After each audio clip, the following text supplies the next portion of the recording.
ತನುವು ನಿನ್ನದು ಮನವು ನಿನ್ನದು, ತನುವು ನಿನ್ನದು ಮನವು ನಿನ್ನದು, ಎನ್ನ ಜೀವನ ಘನವು ನಿನ್ನದು. ನಾನು ನಿನ್ನವನೆಂಬ ಹೆಮ್ಮೆಯ ಋಣವು ಮಾತ್ರವೇ ನನ್ನದು. ತನು ನಿನ್ನದು ಮನವು ನಿನ್ನದು.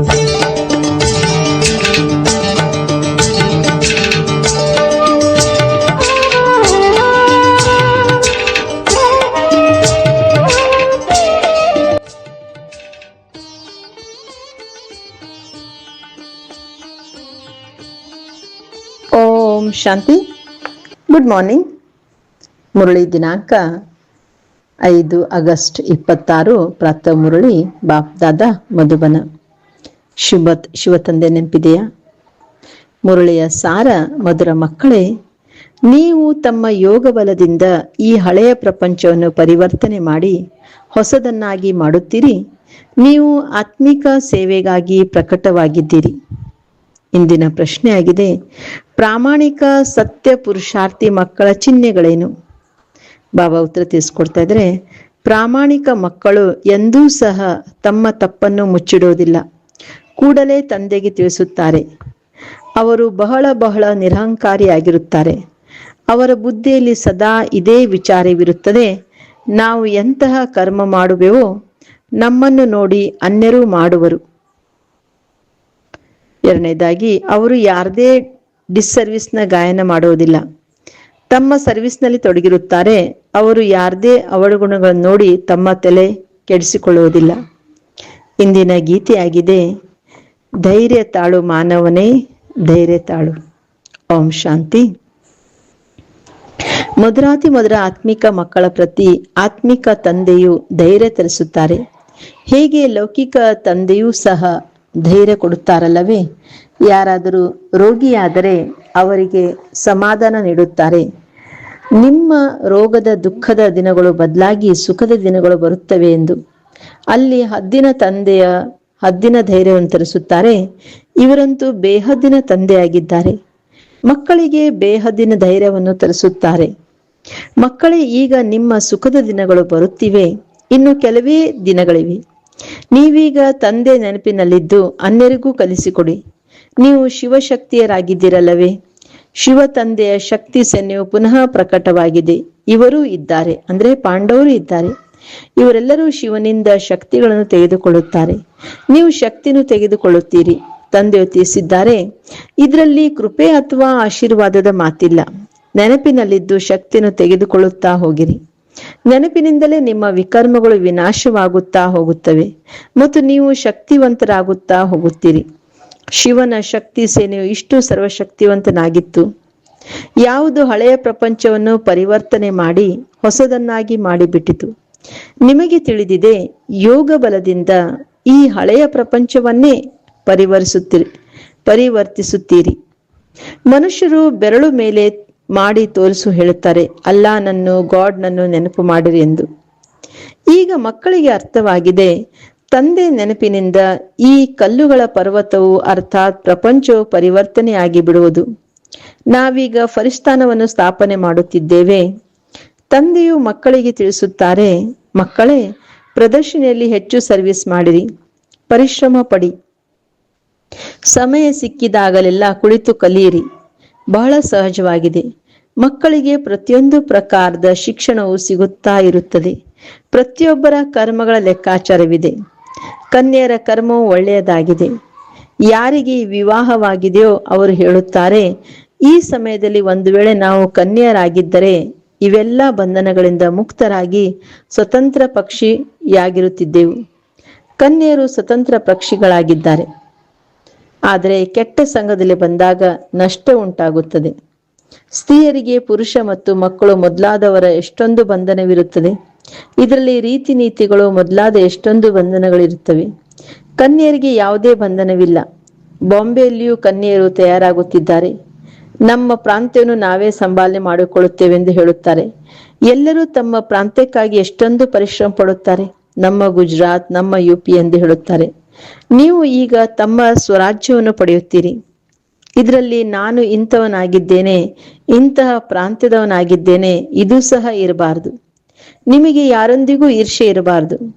ಯಾರದೇ ಅವಗುಣಗಳನ್ನು ನೋಡಿ ತಲೆ ಕೆಡಿಸಿಕೊಳ್ಳಬಾರದು. ತಮ್ಮನ್ನು ನೋಡಿಕೊಳ್ಳಿ. ಎಷ್ಟು ಆತ್ಮರಿಗೆ ಅರ್ಥಾತ್ ಸೋದರ ಸೋದರರಿಗೆ ಸುಖದ ಮಾರ್ಗವನ್ನು ತಿಳಿಸುತ್ತಿದ್ದೇನೆ. ಒಂದು ವೇಳೆ ಮಾರ್ಗವನ್ನು ತಿಳಿಸಿಲ್ಲವೆಂದರೆ ಅವರೇನೂ ಪ್ರಯೋಜನಕ್ಕಿಲ್ಲ. ತಂದೆ ಹೃದಯವನ್ನೇರಲು ಸಾಧ್ಯವಿಲ್ಲ. ಬಾಪ್ ದಾದರವರ ಹೃದಯವನ್ನೇ ಏರಿದ್ದರೂ ಸಿಂಹಾಸನದ ಮೇಲೆ ಕುಳಿತುಕೊಳ್ಳುವುದಕ್ಕೂ ಸಾಧ್ಯವಿಲ್ಲ. ಅಂದ್ರೆ ಬಾಬಾರ ಹೃದಯವನ್ನ ಏರ್ಲಿಲ್ಲ ಅಂದ್ರೆ ಭವಿಷ್ಯದ ಸತ್ಯುಗದ ಸಿಂಹಾಸನದ ಮೇಲೆ ಕುಳಿತುಕೊಳ್ಳಿಕ್ಕೆ ಆಗುದಿಲ್ಲ ಅಂತ. ತಂದೆಗೆ ಗೊತ್ತಿದೆ, ಕೆಲವು ಮಕ್ಕಳಿಗೆ ಸೇವೆಯ ಬಹಳ ಉಮಂಗವಿದೆ, ಸ್ವಲ್ಪವೂ ದೇಹಾಭಿಮಾನವಿಲ್ಲ. ಕೆಲವರಂತೂ ಬಹಳ ಅಹಂಕಾರದಲ್ಲಿರುತ್ತಾರೆ. ತನ್ನ ಮೇಲೆ ಕೃಪೆ ಅಲ್ಲ, ತಂದೆಯ ಮೇಲೆ ಕೃಪೆ ತೋರುತ್ತೀವೆಂದು ತಿಳಿದುಕೊಳ್ಳುತ್ತಾರೆ. ಎಂದೂ ಯಾರದೇ ಅವಗುಣಗಳನ್ನು ನೋಡಬಾರದು. ಇಂಥವರು ಹೀಗಿದ್ದಾರೆ, ಹೀಗೆ ಮಾಡುತ್ತಾರೆ, ಇದೇನೂ ಮಾಡಬಾರದು. ಇಂತಹ ಬುದ್ಧಿವಂತರು ಇದ್ದಾರೆ. ಒಬ್ಬರು ಇನ್ನೊಬ್ಬರ ಡಿಸ್ಸರ್ವಿಸ್ನ ಗಾಯನ ಮಾಡುತ್ತಾರೆ. ಇಂಥವರು ಹೀಗೆ ಮಾಡುತ್ತಾರೆ, ಹೀಗೆ ಮಾಡುತ್ತಾರೆ ಎಂದು. ಅರೆ, ನೀವು ತಮ್ಮ ಸರ್ವಿಸ್ ಮಾಡಿ. ಸರ್ವಿಸ್ನಲ್ಲಿ ತೊಡಗೋದು ಬ್ರಾಹ್ಮಣ ಮಕ್ಕಳ ಕರ್ತವ್ಯವಾಗಿದೆ. ತಂದೆಯು ಕುಳಿತಿದ್ದಾರೆ. ತಂದೆಯ ಬಳಿ ಎಲ್ಲಾ ಸಮಾಚಾರವು ಬರುತ್ತದೆ. ಪ್ರತಿಯೊಬ್ಬರ ಸ್ಥಿತಿಯನ್ನು ತಂದೆಯು ತಿಳಿದುಕೊಂಡಿದ್ದಾರೆ. ಸರ್ವಿಸನ್ನು ನೋಡಿ ಮಹಿಮೆ ಮಾಡುತ್ತಾರೆ. ಮಕ್ಕಳಲ್ಲಿ ಸರ್ವಿಸಿನ ಹುರುಪು ಬರಬೇಕಾಗಿದೆ. ಈ ಆತ್ಮಿಕ ಸೇವೆಯಿಂದ ಪ್ರತಿಯೊಬ್ಬರು ತಮ್ಮ ಕಲ್ಯಾಣ ಮಾಡಿಕೊಳ್ಳಬೇಕಾಗಿದೆ. ಆ ಉದ್ಯೋಗ ವ್ಯಾಪಾರವನ್ನಂತೂ ಜನ್ಮ ಜನ್ಮಾರ್ಥದಿಂದ ಮಾಡುತ್ತಾ ಬಂದಿರಿ. ಈ ವ್ಯಾಪಾರವನ್ನು ಕೆಲವರೇ ವಿರಳ ವ್ಯಾಪಾರಿಗಳು ಮಾಡುವರು. ತಂದೆಯು ಸರ್ವಿಸಿನ ಬಹಳ ಸಹಜ ವಿಧಾನಗಳನ್ನು ತಿಳಿಸುತ್ತಾರೆ. ಎಂದಿಗೂ ಇನ್ನೊಬ್ಬರ ನಿಂದನೆ ಮಾಡಬೇಡಿ. ಅನೇಕರು ಈ ರೀತಿ ಮಾಡುತ್ತಾರೆ. ಒಳ್ಳೊಳ್ಳೆ ಮಹಾರಥಿಗಳನ್ನು ಸಹ ಮಾಯೆಯು ಮೂಗನ್ನು ಹಿಡಿದುಕೊಳ್ಳುತ್ತದೆ. ತಂದೆಯನ್ನು ನೆನಪು ಮಾಡದಿದ್ದರೆ ಮಾಯೆಯು ಹಿಡಿದುಕೊಳ್ಳುವುದು. ತಂದೆ ಹೇಳುತ್ತಾರಲ್ಲವೇ, ನಾನು ಸಾಧಾರಣತನಲ್ಲಿ ಬಂದಿರುವುದನ್ನು ನೋಡಿ ನನ್ನನ್ನು ಗುರುತಿಸುವುದಿಲ್ಲ. ಆದ್ದರಿಂದ ತಂದೆಗೂ ಸಹ ಹೀಗೀಗೆ ಮಾಡಬೇಕೆಂದು ಸಲಹೆ ಕೊಡುತ್ತಾರೆ. ಸ್ಥಿತಿಯು ಈ ರೀತಿ ಇರುತ್ತದೆ. ಅಂಥವರಿಗೆ ತಂದೆಯು ಸ್ವಲ್ಪ ಏನಾದರೂ ಹೇಳಿದ್ರೂ ಸಹ ವಿರೋಧಿಗಳಾಗಿ ಬಿಡುತ್ತಾರೆ. ತಂದೆಗೂ ತಮ್ಮ ಮತವನ್ನು ಕಳುಹಿಸುತ್ತಾರೆ. ಗಾದೆ ಇದೆಲ್ಲವೇ, ಇಲಿಗೆ ಅರಿಶಿನ ಕೊಂಬು ಸಿಕ್ಕಿದ ಕೂಡಲೇ ನಾನೇ ಅಂಗಡಿಯ ಮಾಲೀಕನೆಂದು ತಿಳಿದುಕೊಂಡಿತು. ನಾವು ಡಿಸ್ಸರ್ವಿಸ್ ಮಾಡುತ್ತೇವೆಂದು ತಿಳಿದುಕೊಳ್ಳುವುದಿಲ್ಲ. ತಪ್ಪುಗಳಂತೂ ಅನೇಕರಿಂದ ಆಗುತ್ತಿರುತ್ತದೆ. ಸ್ಥಿತಿಯು ಕೆಲವೊಮ್ಮೆ ಉತ್ತಮ, ಕೆಲವೊಮ್ಮೆ ಕನಿಷ್ಠ, ಹೀಗೆ ನಡೆಯುತ್ತಾ ಬಂದಿದೆ. ಪ್ರತಿಯೊಬ್ಬರು ತಮ್ಮ ಮನೋಸ್ಥಿತಿಯನ್ನು ನೋಡಿಕೊಳ್ಳಿ. ಪ್ರಾಮಾಣಿಕ ಮಕ್ಕಳು ತಮ್ಮ ಸ್ಥಿತಿಯನ್ನು ಕೂಡಲೇ ತಿಳಿಸಿಬಿಡುತ್ತಾರೆ. ಕೆಲವರಂತೂ ತಮ್ಮ ತಪ್ಪುಗಳನ್ನು ಬಚ್ಚಿಟ್ಟುಕೊಳ್ಳುತ್ತಾರೆ. ಇಲ್ಲಂತೂ ಬಹಳ ನಿರಹಂಕಾರಿತನವಿರಬೇಕು. ಸರ್ವಿಸನ್ನು ವೃದ್ಧಿಪಡಿಸುವುದರಲ್ಲಿ ತೊಡಗಬೇಕು. ಯಾವಾಗಲೂ ಈ ಸಂಕಲ್ಪವಿರಲಿ, ಎಂಥ ಕರ್ಮವನ್ನು ನಾನು ಮಾಡುವೆನೋ ನನ್ನನ್ನು ನೋಡಿ ಅನ್ಯರು ಮಾಡುವರು. ನಾನು ಯಾರದೇ ನಿಂದನೆ ಮಾಡುತ್ತೇನೆಂದರೆ ಅನ್ಯರು ಮಾಡತೊಡಗುವರು. ಅನೇಕರಿಗೆ ಈ ಗಮನವಿರೋದಿಲ್ಲ. ತಂದೆಯು ತಿಳಿಸುತ್ತಾರೆ, ನೀವು ತಮ್ಮ ಸರ್ವಿಸ್ನಲ್ಲಿ ತೊಡಗಿರಿ. ಇಲ್ಲದಿದ್ದರೆ ಬಹಳ ಪಶ್ಚಾತ್ತಾಪ ಪಡುವಿರಿ. ಅನೇಕರು ಶತ್ರುಗಳೂ ಆಗುತ್ತಾರೆ. ನೀವೀಗ ಶೂದ್ರರಿಂದ ಬದಲಾಗಿ ಬ್ರಹ್ಮಮುಖ ವಂಶಾವಳಿ ಬ್ರಾಹ್ಮಣರಾಗಿ ಬಿಟ್ಟಿರಿ. ಯಾರಲ್ಲಿ ಪಂಚವಿಕಾರಗಳಿದೆಯೋ ಅವರು ಅಸುರಿ ಸಂಪ್ರದಾಯದವರಾಗಿದ್ದಾರೆ. ನೀವು ದೈವಿ ಸಂಪ್ರದಾಯದವರಾಗಿದ್ದೀರಿ. ದೇವತೆಗಳಿಗಾಗುವುದಕ್ಕಾಗವೇ ನೀವು ವಿಕಾರಗಳ ಮೇಲೆ ವಿಜಯ ಗಳಿಸುತ್ತಿದ್ದೀರಿ. ದೇವತೆಗಳಂತೂ ಇಲ್ಲಿ ಇಲ್ಲ. ದೇವತೆಗಳು ಸತ್ಯುಗದಲ್ಲಿರುತ್ತಾರೆ. ನೀವೀಗ ದೈವಿ ಸಂಪ್ರದಾಯದವರಾಗುತ್ತಿದ್ದೀರಿ. ನೀವು ಮಕ್ಕಳಿಗೆ ಈಗ ತಿಳಿಸೋದಕ್ಕಾಗಿ ಅವಕಾಶ ಸಿಗುತ್ತದೆ. ಅಂದ ಮೇಲೆ ಪ್ರದರ್ಶನಿಯಲ್ಲಿ ತಿಳಿಸುತ್ತಾ ಇರಿ. ಪ್ರದರ್ಶಿನಿ ಮೇಳಗಳಲ್ಲಿ ಪ್ರತಿಯೊಬ್ಬರ ನಾಡಿಯ ಬಗ್ಗೆ ಅರ್ಥವಾಗುತ್ತದೆ. ಪ್ರೊಜೆಕ್ಟರ್ನಲ್ಲಿ ಯಾರಿಗೂ ತಿಳಿಸೋದಕ್ಕೆ ಆಗೋದಿಲ್ಲ. ಸಮ್ಮುಖದಲ್ಲಿ ತಿಳಿಸೋದ್ರಿಂದಲೇ ಮನುಷ್ಯರಿಗೆ ಅರ್ಥವಾಗೋದು. ಆದ್ದರಿಂದ ಪ್ರದರ್ಶಿನಿ ಮೇಳವು ಒಳ್ಳೆಯ ಸಾಧನವಾಗಿದೆ. ಅದರಲ್ಲಿ ಬರೆಯಲೂಬಹುದು. ಪ್ರದರ್ಶಿನಿ ಮೇಳ ಮಾಡುವ ಉಮಂಗವಿರಬೇಕು. ನಿಯಮಿತವಾಗಿ ಓದುವುದರಿಂದಲೇ ನಶೆ ಇರುವುದು. ಒಂದು ವೇಳೆ ಬಂಧನದಲ್ಲಿರೋರಾದರೆ ಮನೆಯಲ್ಲಿದ್ದು ತಂದೆಯನ್ನು ನೆನಪು ಮಾಡುತ್ತಾ ಇದ್ದರೆ ವಿಕರ್ಮಗಳು ವಿನಾಶವಾಗುವವು. ಮನೆಯಲ್ಲಿ ಕುಳಿತುಕೊಂಡು ನೆನಪು ಮಾಡುವುದು ಸಹ ಒಳ್ಳೆಯದಾಗಿದೆ. ಆದರೆ ನೆನಪು ಮಾಡೋದೆಂದರೆ ಮಕ್ಕಳಿಗೆ ಬಹಳ ಕಷ್ಟದ ಮಾತಾಗಿ ಬಿಟ್ಟಿದೆ. ಯಾವ ತಂದೆಯಿಂದ 21 ಜನ್ಮಗಳ ಆಸ್ತಿ ಸಿಗುತ್ತದೆಯೋ ಅವರನ್ನೇ ನೆನಪು ಮಾಡೋದಿಲ್ಲ. ಒಳ್ಳೊಳ್ಳೆ ಭಾಷಣ ಮಾಡುವಂತ ಮಕ್ಕಳು ಸಹ ತಂದೆಯನ್ನು ನೆನಪು ಮಾಡೋದಿಲ್ಲ. ಅಮೃತ ವೇಳೆ ಏಳೋದಿಲ್ಲ, ಎದ್ದರೂ ಕುಳಿತು ಕೂಡಲೇ ತುಕಡಿಸುತ್ತಾರೆ. ನೆನಪು ಮಾಡುವುದಕ್ಕಾಗಿ ಮುಂಜಾನೆಯ ಸಮಯವು ಬಹಳ ಒಳ್ಳೆಯದಾಗಿದೆ. ಭಕ್ತಿ ಮಾರ್ಗದಲ್ಲಿ ಮುಂಜಾನೆ ಎದ್ದು ತೊಡಗುತ್ತಾರೆ. ಅವರದು ಇಳಿಯುವ ಕಲೆಯಾಗಿದೆ, ಇಲ್ಲಂತೂ ಏರುವ ಮಾತಾಗಿದೆ. ಮಾಯು ಎಷ್ಟೊಂದು ವಿಘ್ನಗಳನ್ನು ಹಾಕುತ್ತದೆ. ಮುಂಜಾನೆ ಎದ್ದು ತಂದೆಯನ್ನು ನೆನಪು ಮಾಡದಿದ್ದರೆ ಧಾರಣೆ ಹೇಗಾಗುವುದು? ಹೇಗೆ ವಿಕರ್ಮ ವಿನಾಶವಾಗುವುದು? ಕೇವಲ ಮುರುಳಿಯನ್ನು ತಿಳಿಸುವುದಂತೂ ಚಿಕ್ಕ ಮಕ್ಕಳು ಸಹ ಕುಳಿತು ತಿಳಿಸಬಲ್ಲರು. ಈ ವಿದ್ಯೆಯು ದೊಡ್ಡವರಿಗಾಗಿದೆ. ಇದು ಎಷ್ಟು ದೊಡ್ಡ ವಿಶ್ವವಿದ್ಯಾಲಯವಾಗಿದೆ. ನಮಗೆ ಓದಿಸುವವರು ಯಾರು ಎಂಬುದು ಮಕ್ಕಳಿಗೆ ನಶೆ ಇರುವುದಿಲ್ಲ. ಮಾಯೆಯು ಯಾರಿಗಾದರೂ ಮೋಸ ಮಾಡುತ್ತಿದೆಂದರೆ ಅಂಥವರನ್ನು ನಾವು ನೋಡದೆ ನಮ್ಮ ಸರ್ವಿಸ್ನಲ್ಲಿ ತೊಡಗಿರಬೇಕಾಗಿದೆ. ತಂದೆಯ ಬಳಿ ಎಲ್ಲಾ ಸಮಾಚಾರಗಳು ಬರುತ್ತಿರುತ್ತವೆ. ಕೆಲವರು ದೇಹಾಭಿಮಾನದಲ್ಲಿ ಬಂದು ಇವರಿಗೆ ಹೀಗೆ ಮಾಡುತ್ತಾರೆ, ಹಾಗೆ ಮಾಡುತ್ತಾರೆ ಎಂದು ತಿಳಿದುಕೊಳ್ಳುತ್ತಾರೆ. ಅನ್ಯರ ನಿಂದನೆ ಮಾಡುತ್ತಾ ಸಮಯವನ್ನು ವ್ಯರ್ಥವಾಗಿ ಕಳೆಯುತ್ತಾರೆ. ಸರ್ವಿಸ್ನಲ್ಲಿರೋದು ನಿಮ್ಮ ಕರ್ತವ್ಯವಾಗಿದೆ. ಯಾವುದೇ ಮಾತಿದ್ದರೆ ತಂದೆಗೆ ತಿಳಿಸಿ ಬಿಟ್ಟು ಬಿಡಬೇಕಾಗಿದೆ. ಪರಚಿಂತನೆ ಮಾಡಬಾರದು. ಮಕ್ಕಳು ದಿನ ರಾತ್ರಿ ಸರ್ವಿಸ್ನಲ್ಲಿ ತೊಡಗಬೇಕು. ನಿಮ್ಮ ಕರ್ತವ್ಯದೇ ಆಗಿದೆ. ಪ್ರತಿನಿತ್ಯವೂ ಪ್ರದರ್ಶನೆಯಲ್ಲಿ ತಿಳಿಸಿರಿ, ಇವರು ಶಿವ ತಂದೆ, ಇವರು ಪ್ರಜಾಪಿತ ಬ್ರಹ್ಮನಾಗಿದ್ದಾರೆ.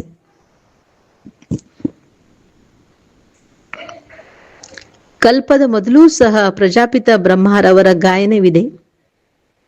ಪ್ರಜಾಪಿತ ಬ್ರಹ್ಮರವರ ಮೂಲಕ ತಂದೆಯು ಮನುಷ್ಯ ಸೃಷ್ಟಿಯನ್ನು ರಚಿಸುತ್ತಾರೆ. ಅಂದರೆ ಇದರ ಅರ್ಥವು ಮನುಷ್ಯರು ಇರಲೇ ಇಲ್ಲವೆಂದಲ್ಲ.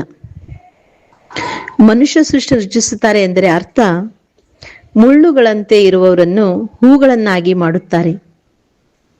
ಬ್ರಹ್ಮರವರ ಮೂಲಕ ಸೃಷ್ಟಿಯನ್ನು ರಚಿಸುತ್ತಾರೆಂದರೆ ಮೇಲೇನೂ ರಚಿಸುವುದಿಲ್ಲ.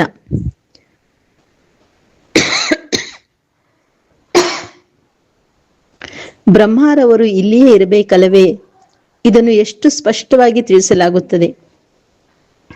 ತಂದೆಯು ತಿಳಿಸುತ್ತಾರೆ, ನಾನು ಬಹಳ ಜನ್ಮಗಳ ಅಂತಿಮ ಜನ್ಮದಲ್ಲಿ ಪ್ರವೇಶ ಮಾಡಿ ಮನುಷ್ಯರನ್ನು ದೇವತೆಗಳನ್ನಾಗಿ ಮಾಡುತ್ತೇನೆ.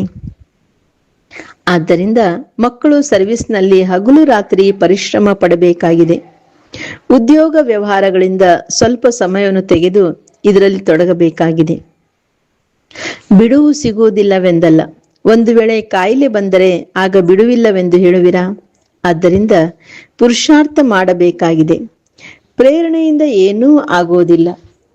ಭಗವಂತನಿಂದಲೂ ಸಹ ಏನು ತಾನೇ ಪ್ರೇರಣೆ ಮಾಡಲು ಸಾಧ್ಯವಿಲ್ಲ. ಬಾಬಾ ತಿಳಿಸ್ಕೊಡ್ತಾ ಇದ್ರೆ, ಭಗವಂತನಿಂದಲೇ ಪ್ರೇರಣೆಯ ಮೂಲಕ ಏನೂ ಆಗಲು ಸಾಧ್ಯವಿಲ್ಲ ಅಂದ ಮೇಲೆ ಅನ್ಯರಿಂದ ಹೇಗಾಗುವುದು? ಭಗವಂತನು ಏನು ತಾನೇ ಮಾಡಲು ಸಾಧ್ಯವಿಲ್ಲ. ಸತ್ತವರನ್ನೂ ಸಹ ಬದುಕಿಸಬಲೆಂದು ಮನುಷ್ಯರು ತಿಳಿದುಕೊಳ್ಳುತ್ತಾರೆ. ಅರೆ, ಭಗವಂತನಿಗೆ ನೀವು ಹೇ ಪತಿತ ಪಾವನ ಬಂದು ನಮ್ಮನ್ನು ಪಾವನರನ್ನಾಗಿ ಮಾಡಿ ಎಂದು ಹೇಳುತ್ತೀರಿ. ಮತ್ಯಾವುದೇ ಮಾತನ್ನು ಹೇಳೋದಿಲ್ಲ. ಬಂದು ಸತ್ತವರನ್ನು ಬದುಕಿಸೆಂದು ಹೇಳುತ್ತೀರೇನು? ಅವರು ಪತಿತ ಪಾವನರಾಗಿದ್ದಾರೆ. ಭಾರತವು ಪಾವನವಾಗಿತ್ತಲ್ಲವೇ? ತಂದೆಯು ತಿಳಿಸುತ್ತಾರೆ, ನಾನು ಕಲ್ಪಕಲ್ಪವು ಬಂದು ಪಾವನರನ್ನಾಗಿ ಮಾಡುತ್ತೇನೆ, ಮತ್ತೆ ಮಾಯು ಬಂದು ಪತಿತರನ್ನಾಗಿ ಮಾಡುತ್ತದೆ.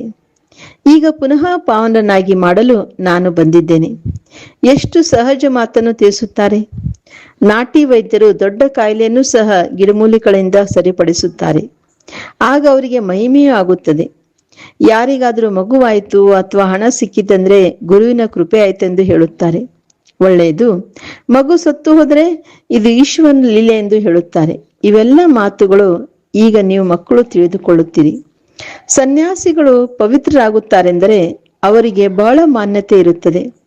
ಆದರೆ ಅವರು ಹಠಯೋಗಿಗಳಾಗಿದ್ದಾರೆ. ರಾಜ್ಯವನ್ನು ಕಲಿಸಲು ಸಾಧ್ಯವಿಲ್ಲ. ಅವರು ಸನ್ಯಾಸಿಗಳು, ನಾವು ಗೃಹಸ್ಥಿಗಳಾಗಿದ್ದೇವೆ ಅಂದ ಮೇಲೆ ನಮ್ಮನ್ನು ಅನುಯಾಯಿಗಳೆಂದು ಕರೆಸಿಕೊಳ್ಳಲು ಹೇಗೆ ಸಾಧ್ಯ? ತಂದೆಯು ತಿಳಿಸುತ್ತಾರೆ, ಮಕ್ಕಳು ಸಂಪೂರ್ಣ ಫಾಲೋ ಮಾಡಿಕೊಳ್ಳಬೇಕಾಗಿದೆ. ಮನ್ಮನಾಭವ, ನನ್ನನ್ನು ನೆನಪು ಮಾಡಿದರೆ ನೀವು ಪವಿತ್ರರಾಗುವಿರಿ ಮತ್ತು ನನ್ನ ಜೊತೆ ಬರುವಿರಿ. ನಾನಂತೂ ಸದಾ ಪಾವನನಾಗಿದ್ದೇನೆ. ಮನುಷ್ಯರು ಪತಿತರನ್ನಾಗಿ ಮಾಡುತ್ತಾರೆ, ತಂದೆಯು ಬಂದು ಪಾವನರನ್ನಾಗಿ ಮಾಡುತ್ತಾರೆ. ಅವರು ಪವಿತ್ರತೆ, ಸುಖ, ಶಾಂತಿಯ ಸಾಗರನಾಗಿದ್ದಾರೆ. ನಿಮ್ಮನ್ನು ಅದೇ ರೀತಿ ಮಾಡುತ್ತಿದ್ದಾರೆ. ನೀವು ಯೋಗ ಬಲದಿಂದ ಆತ್ಮವನ್ನು ಪವಿತ್ರವನ್ನಾಗಿ ಮಾಡಿಕೊಳ್ಳುತ್ತೀರಿ. ನಮಗೆ ಸುಂದರ ಶರೀರ ಸಿಗುವುದೆಂದು ನಿಮಗೆ ತಿಳಿದಿದೆ. ಮನುಷ್ಯರನ್ನು ಪ್ರತ್ಯಕ್ಷದಲ್ಲಿ ದೇವತೆಗಳನ್ನಾಗಿ ಮಾಡಬೇಕಾಗಿದೆ. ಕೇವಲ ದೇವತೆಗಳ ಉಡುಪುಗಳನ್ನು ಧರಿಸಿದರೆ ಸಾಕು ಎಂದಲ್ಲ, ತಮ್ಮ ಮೇಲೆ ಸಂಪೂರ್ಣ ಗಮನ ಕೊಡಬೇಕಾಗಿದೆ. ದೇಹಾಭಿಮಾನ ಬರಬಾರದು. ಬಾಬಾ, ನಾವಂತೂ ತಮ್ಮಿಂದ ಆಸ್ತಿಯನ್ನು ಪಡೆದೇ ತಿರುತ್ತೇನೆ. ನಾವು ಭಾರತವನ್ನು ಶ್ರೇಷ್ಠಾಚಾರಿಯನ್ನಾಗಿ ಮಾಡಿಯೇ ತೀರುತ್ತೇವೆ. ನಿಶ್ಚಯ ಬುದ್ಧಿಯವರೇ ಹೇಳುತ್ತಾರಲ್ಲವೇ. ಕೆಲವರಂತೂ ಇಷ್ಟು ಸ್ವಲ್ಪ ಸಮಯದಲ್ಲಿ ಹೇಗಾಗುವುದು ಎಂದು ಹೇಳುತ್ತಾರೆ. ವಾಸ್ತವದಲ್ಲಿ ಎಂದೂ ಈ ಸಂಶಯವನ್ನು ತರಬಾರದು. ಸಂಶಯದಲ್ಲಿ ಬಂದರೆ ಮತ್ತೆ ಸರ್ವಿಸ್ನಲ್ಲಿ ಹಿಂದುಳಿಯುತ್ತೀರಿ. ಸಮಯವು ಬಹಳ ಕಡಿಮೆ ಇದೆ. ಎಷ್ಟು ಸಾಧ್ಯವೋ ತೀವ್ರ ಪುರುಷಾರ್ಥ ಮಾಡಬೇಕಾಗಿದೆ. ಸ್ವಲ್ಪ ಯುದ್ಧ ಮೊದಲಾದವುಗಳ ಸೂಚನೆಗಳು ಕಾಣಿಸಿಕೊಂಡರೆ ನಂತರ ನೋಡಿ ಎಷ್ಟು ಪರಿಶ್ರಮ ಪಡುತ್ತಾರೆ. ನಾವು ಪೂರ್ಣ ನೆನಪಿನಲ್ಲಿ ಇರಲಿಲ್ಲವೆಂದರೆ ಆ ಸಮಯದಲ್ಲಂತೂ ನಾವು ಮಾಡಿಬಿಡಲು ಸಾಧ್ಯವಿಲ್ಲ ಎಂಬುದು ಅರ್ಥವಾಗುತ್ತಿದೆ ಅಲ್ಲವೇ. ಆ ಸಮಯದಲ್ಲಂತೂ ಬಹಳ ಆಪತ್ತುಗಳಿರುತ್ತವೆ. ಆದ್ದರಿಂದ ತಂದೆಯು ತಿಳಿಸುತ್ತಾರೆ, ಎಷ್ಟು ಸಾಧ್ಯವೋ ಈಗಲೇ ತೀವ್ರ ಪುರುಷಾರ್ಥ ಮಾಡಿರಿ. ಇದು ಆತ್ಮಗಳ ಸ್ಪರ್ಧೆಯಾಗಿದೆ. ತಂದೆಯು ಎಷ್ಟು ಚೆನ್ನಾಗಿ ತಿಳಿಸುತ್ತಾರೆ. ಗುರಿಯನ್ನು ತಲುಪಿ ಅರ್ಥಾತ್ ತಂದೆಯ ಮನೆಗೆ ಹೋಗಿ ಮತ್ತೆ ಹೊಸ ಪ್ರಪಂಚದಲ್ಲಿ ಬರಬೇಕಾಗಿದೆ. ಇದು ಬಹಳ ಒಳ್ಳೆಯ ಸ್ಪರ್ಧೆಯಾಗಿದೆ. ತಂದೆಯು ತಿಳಿಸುತ್ತಾರೆ, ನನ್ನನ್ನು ಮುಟ್ಟಿ ಅರ್ಥಾತ್ ಮೂಲ ಮನೆಗೆ ಹೋಗಿ ಪುನಃ ಬರಬೇಕಾಗಿದೆ. ಬಾಬಾ ತಿಳಿಸ್ಕೊಡ್ತಾ ಇದ್ರೆ, ಮೊಟ್ಟ ಮೊದಲು ಯಾರು ಯೋಗಯುಕ್ತರಾಗಿರುವರೋ ಅವರೇ ಬರುತ್ತಾರೆ. ನಾವು ಮುಕ್ತಿಧಾಮಕ್ಕೆ ಹೋಗಬೇಕೆಂದು ಬಯಸುತ್ತಾರೆ. ಆದ್ದರಿಂದ ತಂದೆಯು ತಿಳಿಸುವುದೇನೆಂದರೆ, ಮಕ್ಕಳೇ, ನನ್ನನ್ನು ನೆನಪು ಮಾಡಿದರೆ ನೀವು ಮುಕ್ತಿಧಾಮಕ್ಕೆ ಬರುವಿರಿ. ಮುಕ್ತಿಧಾಮವಂತೂ ಎಲ್ಲರಿಗೂ ಇಷ್ಟವಿದೆ. ಪುನಃ ಪಾತ್ರವನ್ನು ಅಭಿನಯಿಸಲು ಇಲ್ಲಿಗೆ ಬರುತ್ತೀರಿ. ಮೋಕ್ಷವು ಯಾರಿಗೂ ಸಿಗುವುದಿಲ್ಲ. ಈಶ್ವರಿಯ ಇತಿಹಾಸ ಭೂಗೋಳದಲ್ಲಿ ಮೋಕ್ಷವೆಂಬ ಪದವಿಲ್ಲ. ನಿಮಗೆ 1 ಸೆಕೆಂಡ್ನಲ್ಲಿ ಜೀವನ್ ಮುಕ್ತಿ ಸಿಗುತ್ತದೆ. ಉಳಿದೆಲ್ಲರೂ ಸಹ ಮುಕ್ತರಾಗಿ ಬಿಡುತ್ತಾರೆ. ರಾವಣ ರಾಜ್ಯದಿಂದ ಮುಕ್ತರಾಗಲೇಬೇಕಾಗಿದೆ. ಯಾರು ಪುರುಷಾರ್ಥ ಮಾಡುವರೋ ಅವರೇ ಶ್ರೇಷ್ಠ ಪದವಿಯನ್ನು ಪಡೆಯುವರು. ಮಕ್ಕಳು ಬಹಳ ಮಧುರರಾಗಬೇಕಾಗಿದೆ. ಸ್ವಭಾವ ಬಹಳ ಮಧುರವಾಗಿರಲಿ. ಕ್ರೋಧಿಗಳಾಗಬಾರದು. ದುರ್ವಾಸ ಮುನಿಯ ಹೆಸರಿದೆ ಅಲ್ಲವೇ. ಈ ರಾಜ ಋಷಿಗಳಲ್ಲಿಯೂ ಕೆಲವರು ಈ ರೀತಿ ಇದ್ದಾರೆ. ಆದ್ದರಿಂದ ಸದಾ ತಮ್ಮ ಹೃದಯದ ಮೇಲೆ ಕೈಯಿಟ್ಟು ಕೇಳಿಕೊಳ್ಳಿ, ನಾನು ಏನು ಮಾಡುತ್ತೇನೆ? ಇದರಿಂದ ನನಗೆ ಏನು ಪದವಿ ಸಿಗುವುದು? ಒಂದು ವೇಳೆ ಸರ್ವಿಸ್ ಮಾಡಲಿಲ್ಲ, ತನ್ನ ಸಮಾನರನ್ನಾಗಿ ಮಾಡಿಕೊಳ್ಳದಿದ್ದರೆ ಏನು ಪದವಿ ಸಿಗುವುದು? ಸ್ವಲ್ಪದರಲ್ಲೇ ಖುಷಿಯಾಗಿ ಬಿಡಬಾರದು. ನೀವು ಮಕ್ಕಳಿಗೂ ಸಂಪೂರ್ಣ ರಾಜ್ಯವನ್ನು ಕೊಡುವುದಕ್ಕಾಗಿ ನಾನು ಬಂದಿದ್ದೇನೆ ಅಂದ ಮೇಲೆ ಸಾಹಸವನ್ನಿಟ್ಟು ಮಾಡಿ ತೋರಿಸಬೇಕಾಗಿದೆ. ಕೇವಲ ಕೇಳುವುದರಿಂದ ಏನೂ ಸಾಧ್ಯವಿಲ್ಲ. ತಂದೆಯ ಸೇವೆಯಲ್ಲಿ ತಮ್ಮ ಮೂಳೆಯನ್ನು ಉಪಯೋಗಿಸಬೇಕಾಗಿದೆ. ಮಾಡಿಯೂ ಮಾಡುತ್ತಾರೆ. ಆದರೆ ಕೆಲವೊಮ್ಮೆ ದೇಹಾಭಿಮಾನ ಬರುವುದರಿಂದ ನಶೆಯು ಬಂದು ಬಿಡುತ್ತದೆ ಮತ್ತು ಕೆಳಗೆ ಬೀಳುತ್ತಾರೆ. ಮಾಯು ಸಹ ಕಡಿಮೆ ಶಕ್ತಿಶಾಲಿ ಅಲ್ಲ. ತಂದೆಯ ಶ್ರೀಮತಂತೆ ನಡೆಯದಿದ್ದರೆ ಮಾಯೆ ಯುದ್ಧವು ಮಾಡುತ್ತದೆ. ಆಗ ತಂದೆಗೆ ವಿಚ್ಛೇದನ ಕೊಟ್ಟು ಬಿಡುತ್ತಾರೆ. ತಂದೆಯು ಸುಖಧಾಮದ ಮಾಲೀಕರನ್ನಾಗಿ ಮಾಡುತ್ತಾರೆ. ಅಂದ ಮೇಲೆ ತಮ್ಮ ಮೇಲೆ ದಯೆ ಬರಬೇಕು. ತಂದೆಯು ಬಹಳ ಸಹಜವಾದ ಸೂಚನೆ ನೀಡುತ್ತಾರೆ. ಮಾಯೆ ಬಿರುಗಾಳಿಗಂತೂ ಬಹಳ ಬರುತ್ತವೆ, ಆದರೆ ಮಹಾವೀರರಾಗಬೇಕಾಗಿದೆ. ಒಳ್ಳೆಯದು. ಮಧುರಾತಿ ಮಧುರ ಅಗಲಿ ಹೋಗಿ ಮರಳಿ ಸಿಕ್ಕಿರುವ ಮಕ್ಕಳ ಪ್ರತಿ ಮಾತ್ಪಿತಾ ಬಾಪ್ದಾದರವರ ನೆನಪು, ಪ್ರೀತಿ ಹಾಗೂ ಸುಪ್ರಭಾತ. ಆತ್ಮಿಕ ಮಕ್ಕಳಿಗೆ ಆತ್ಮಿಕ ತಂದೆ ನಮಸ್ತೆ. ಆತ್ಮಿಕ ತಂದೆಗೆ ನಾವು ಆತ್ಮಿಕ ಮಕ್ಕಳ ನೆನಪು, ಪ್ರೀತಿ ಹಾಗೂ ನಮಸ್ತೆ ನಮಸ್ತೆ ನಮಸ್ತೆ. ಧಾರಣೆಗಾಗಿ ಮುಖ್ಯ ಸಾರ. ಫಸ್ಟ್ ಪಾಯಿಂಟ್, ಸರ್ವಿಸ್ನ ಉಮಂಗವನ್ನಿಟ್ಟುಕೊಂಡು ತಮ್ಮ ಹಾಗೂ ಅನ್ಯರ ಕಲ್ಯಾಣ ಮಾಡಬೇಕಾಗಿದೆ. ಯಾರದೇ ಡಿಸ್ಸರ್ವಿಸ್ನ ಗಾಯನ ಮಾಡಬಾರದು. ಪರ ಚಿಂತನೆಯಲ್ಲಿ ತಮ್ಮ ಸಮಯವನ್ನು ಕಳೆಯಬಾರದು. ಸೆಕೆಂಡ್ ಪಾಯಿಂಟ್, ಪ್ರಾಮಾಣಿಕ ಹಾಗೂ ನಿರಹಂಕಾರಿಯಾಗಿ ಸೇವೆಯನ್ನು ವೃದ್ಧಿಪಡಿಸಬೇಕಾಗಿದೆ. ಬೆಳಿಗ್ಗೆ ಎದ್ದು ಬಹಳ ಪ್ರೀತಿಯಿಂದ ತಂದೆಯನ್ನು ನೆನಪು ಮಾಡಬೇಕಾಗಿದೆ. ನುಡಿಯೋದು ಮತ್ತು ನಡೆಯೋದು ಸಮಾನವನ್ನಾಗಿ ಮಾಡಿಕೊಳ್ಳಬೇಕಾಗಿದೆ. ಇವತ್ತಿನ ವರದಾನವಾಗಿದೆ: ಮನ್ಮನಾಭವದ ಸ್ಥಿತಿಯ ಮೂಲಕ ಮನಸ್ಸಿನ ಭಾವಗಳನ್ನು ತಿಳಿಯುವಂತಹ ಸಫಲತಾ ಸ್ವರೂಪ ಭವ. ಯಾವ ಮಕ್ಕಳು ಮನ್ಮನಾಭದ ಸ್ಥಿತಿಯಲ್ಲಿ ಇರುತ್ತಾರೆಯೋ ಅವರು ಅನ್ಯ ಮನಸ್ಸಿನ ಭಾವವನ್ನು ತಿಳಿಯಬಹುದು.